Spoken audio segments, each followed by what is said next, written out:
Bon, certains ne comprenaient pas, certains n'y croyaient plus, mais non, je vous rassure, j'appelle ça chantier cuisine parce que on va vraiment attaquer la cuisine derrière moi. Salut, c'est Mathieu l'Atelier Passion du Bois. Bienvenue dans cette 7e vidéo sur la série de travaux que je fais avec pour finalité ma cuisine. Cette semaine, on finit la buanderie et puis on va attaquer enfin cette fameuse cuisine avec la démolition de l'îlot central. Donc restez bien jusqu'au bout de la vidéo. Et au fait, si vous n'êtes pas abonné à la chaîne, n'oubliez pas de vous abonner, hein, parce que comme ça vous êtes sûr d'avoir les notifs pour les prochaines vidéos. Allez, c'est parti, on attaque. J'ai ici toutes mes plinthes que j'ai préparées, coupées hier. Donc vous voyez, j'avais mon petit schéma avec toutes mes dimensions, tout ce que je devais faire. Et on va maintenant les coller, hein. Donc c'est parti, un petit peu de colle de carrelage, on essaie de la faire pas trop liquide, et puis on va pouvoir coller tout ça.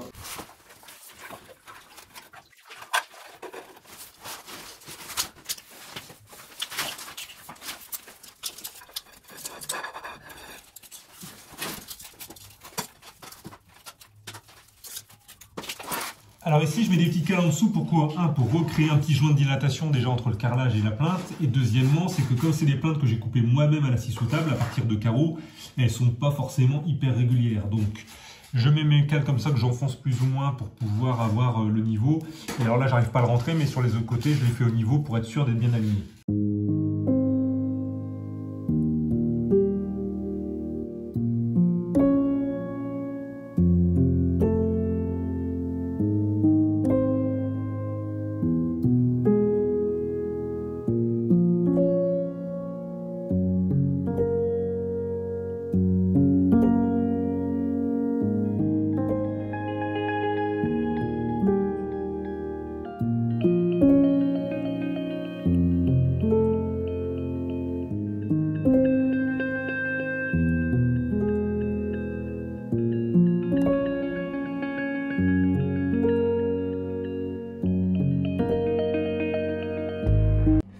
Pour habiller le tour de porte, vous voyez, moi les enduits sont arrivés donc un petit peu plus. De toute façon, le bâti était déjà au départ quasiment pas aligné avec les carreaux de plâtre qu'il y avait en dessous. Donc moi, plus l'épaisseur d'enduit, ça m'a fait comme ça une surépaisseur.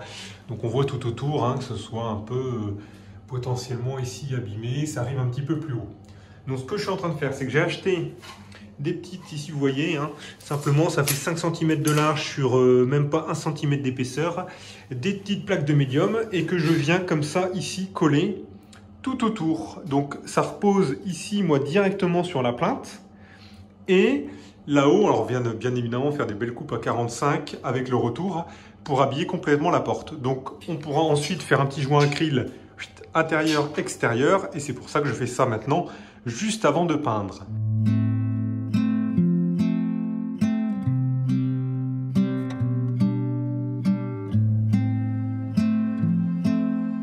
J'ai pas mal de trucs que je vais fixer au mur, donc je prépare tout ça en amont. Donc là ici j'ai fait des trucs pour un aspirateur, peu importe, pour accrocher mon vélo. Et là je suis en train de regarder ici pour installer tout ce qui est système d'équerre avec des étagères. Donc je fixe tout maintenant, je dévisse tout pour peindre, mais au moins ça m'évitera de refaire des trous, de la poussière potentiellement sur mes nouveaux murs tout fait. Pour installer des étagères comme ça, comment je fonctionne?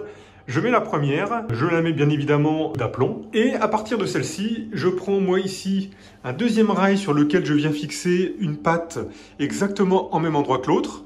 Je vais venir mettre ma règle de maçon au-dessus des deux étagères avec un niveau, donc pour m'assurer que je sois bien de niveau et en parallèle, je vais regarder si je suis bien d'aplomb pour cette nouvelle patte que je vais créer, ce qui me permettra ainsi de pouvoir vraiment toutes les aligner. Donc là j'en ai 4 à mettre comme ça. Bon, je fonctionne toujours comme ça marche bien.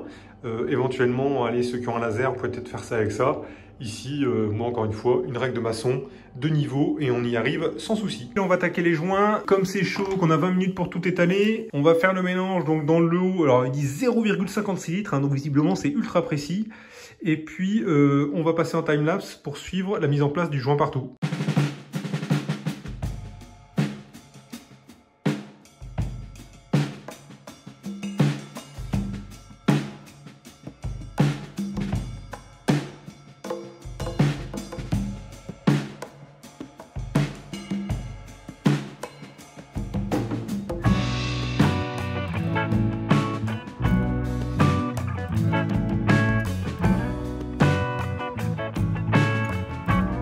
Bon alors franchement, si j'ai un conseil à vous donner pour le carrelage, c'est ne suivez pas mes conseils puisque je suis complètement en impro là-dessus. Donc encore une fois, allez regarder les vidéos des carreleurs, Eric notamment et compagnie. Mais voilà, voyez ça comme un divertissement puisqu'ici c'est du test and learn. Alors au final pour les joints, c'est pas trop mal, hein, ça va encore à peu près. Ce que je vais faire, c'est que je vais passer un petit coup d'éponge ici pour refaire un finish nickel sur les joints du dessus qui de toute façon seront peints. Et après, on va venir mettre un petit joint mastic gris entre les plaintes et le carrelage pour garder un petit joint de dilatation qui lui restera souple dans le temps. Donc ça n'a surtout pas été mis au joint dur et puis on viendra compléter ça ensuite. Alors pour le mastic que je vais passer entre le carrelage et les plaintes, ça va être le mastic colle, c'est le Sikaflex 11 FC+ de Sika. Donc c'est un mastic qui permet en même temps de coller, qui marche pour l'intérieur, pour l'extérieur, qui résiste à l'eau, etc. Couleur grise, donc je pense que ce sera en tout cas le mieux là-dessus. D'ailleurs, pour la petite histoire, je pensais au départ mettre ce type de Sika là en noir entre mes lames pour faire un espèce de ponton bateau, un peu comme une vidéo qu'avait fait Boris pour sa table ou Samuel Mamias pour le sol, je crois, d'une chambre d'un de ses fils. Bon, au final, je me suis résigné, mais voilà, ce mastic colle devrait permettre en tout cas de jouer le rôle là-dessus. Encore une fois, bon, c'est une impro totale de ma part là-dessus, donc je ne sais pas si c'est bien ou si c'est pas bien. Écoutez, mettez-le en commentaire si vous aviez un avis là-dessus. Alors ici, pour le joint de dilatation là, que je laisse comme ça en dessous, je vais venir mettre une petite baguette sur laquelle j'ai fait un petit quart de rond à la défonceuse. Alors vous voyez, en fait c'est ce plancher là qui dépassait vachement avant et que j'avais recoupé avant de mettre le carrelage. Et j'ai récupéré du coup cette chute que je vais pouvoir venir recoller ici et faire un truc clean avec du coup un petit arrondi avant de descendre sur le carrelage pour une jointure parfaite partout. Franchement, on en a toujours pour son argent dans le bricolage. En l'occurrence ici, comme c'était une buanderie, je me suis dit bon, je vais acheter un petit carrelage tout con, pas trop cher, en GSB. Et bien sûr, lors des coups, ça sautait de partout. Et là, je me rends compte que les traces simplement de marquage au crayon de bois, crayon gris, crayon à papier, vous appelez ça comme vous voulez en fonction de où vous êtes en France. Bref, ça ne part même pas sur les carreaux, que ce soit la gomme ou autre. Enfin, je galère déjà pour enlever rien que ces traces simplement de crayon gris. Donc voilà, et même une trace d'échelle, etc. ou autre au sol, ça marque, ça raye tout de suite et ça ne part pas facilement. Du coup, voilà, encore une fois, n'achetez pas les premiers prix, les trucs de merde, puisque derrière, ça fait faire du travail de merde. Bon, le Sika, c'était une mauvaise idée, hein. C'est vraiment de la grosse merde, je galère comme un fou pour l'enlever. Ça me fait des traces derrière, je ne sais pas comment je vais les avoir sur les plaintes. Bon, du coup, évitez chez vous. Allez, c'est parti pour la peinture de la buanderie. Ici, comme c'était une buanderie, je me suis dit, on va peindre un ripolin, mais je ne sais pas pourquoi. Je sens que je vais le regretter dans quelques instants par rapport à la Premior avec laquelle j'ai peint dans mon salon.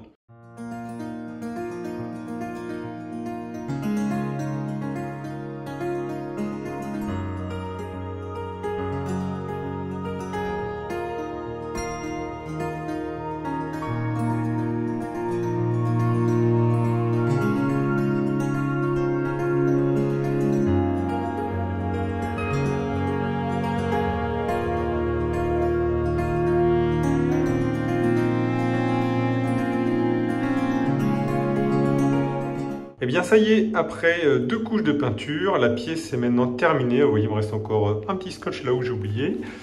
Et on va pouvoir commencer à tout remonter, les étagères, fixer toute la VMC, et puis ici, voilà, toute la pièce. Mais en tout cas, on a un truc blanc propre, on a un tour de propre, on a un tour de porte qui est propre, et le carrelage, voilà, qui est nickel au final avec les joints, c'est quand même... Bon, ce sera quand même pas la meilleure partie des travaux, mais ça restera correct avec en dessous voilà, mes petits joints au Sika qui sont faits plutôt bien. Alors ici, j'ai d'autres prises à venir créer juste là.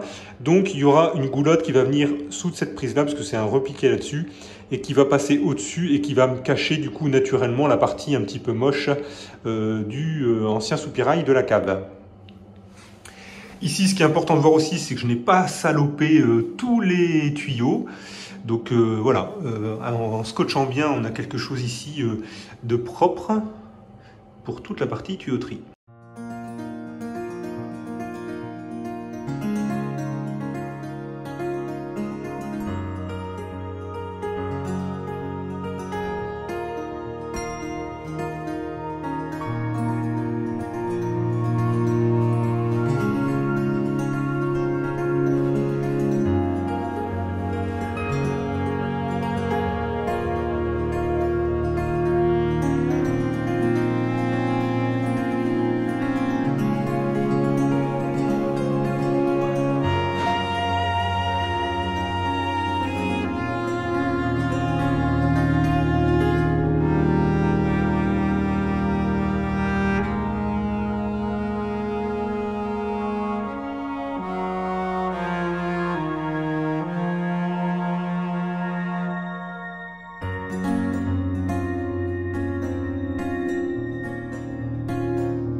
Pour ma VMC, j'ai ici ce qui arrive dans les toilettes, hein, de l'autre côté de cette fameuse cloison en placo que j'ai refait.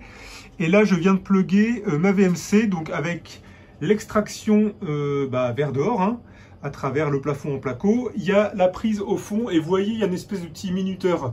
Ça me permet de la faire tourner, pas en permanence, et je choisis les heures pendant lesquelles elle fonctionne la journée. Et là, je vais du coup raccorder donc ici cette partie-là aux toilettes. Et puis le deuxième, ça ira par là-bas en dessous pour aérer ma cave à travers le soupirail. Bon, ça commence à se remplir un peu ici. Alors pour ceux qui ne connaissent pas, quand on va taper dans des carreaux de plâtre, il existe des chevilles spéciales. Donc c'est des chevilles qui sont plates, vous voyez, un petit peu comme ça, et qui viennent se taper au marteau directement comme ça dans le mur, et qui permet en tout cas d'avoir une meilleure accroche avant de pouvoir être vissé. Bon. Ça y est, on a tout rempli, mais quand je dis tout rempli, c'est vraiment tout rempli, hein. Donc allez, je vous propose d'aller faire un tour.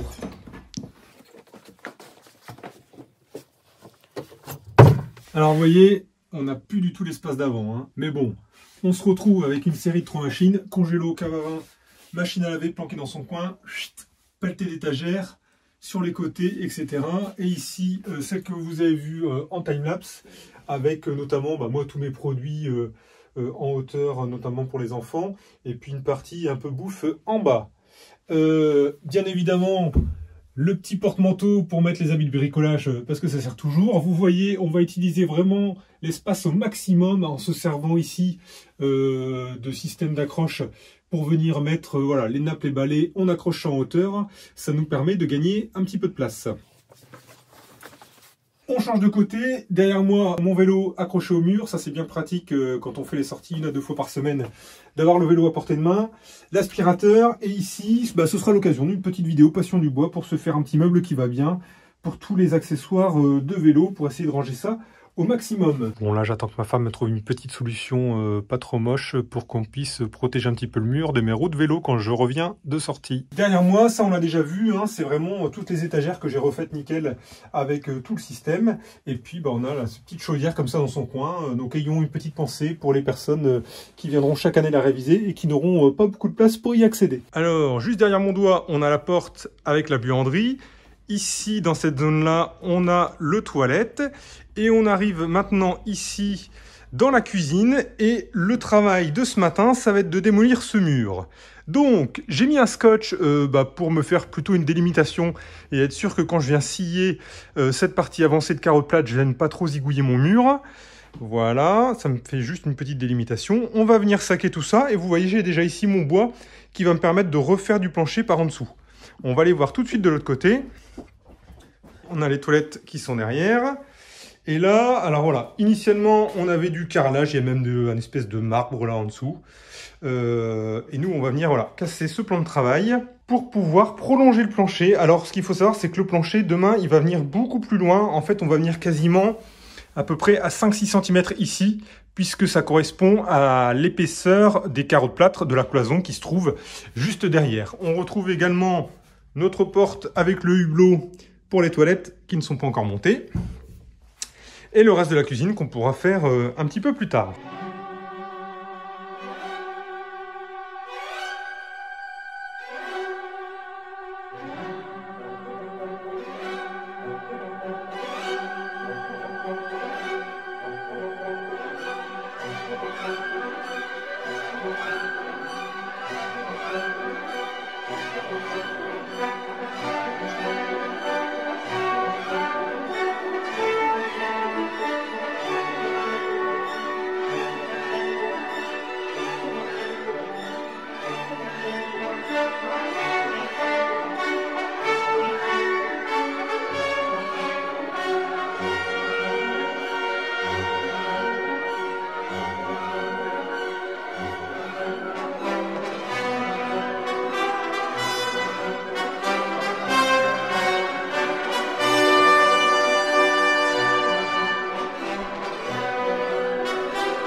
Bon voilà, une bonne chose de faite.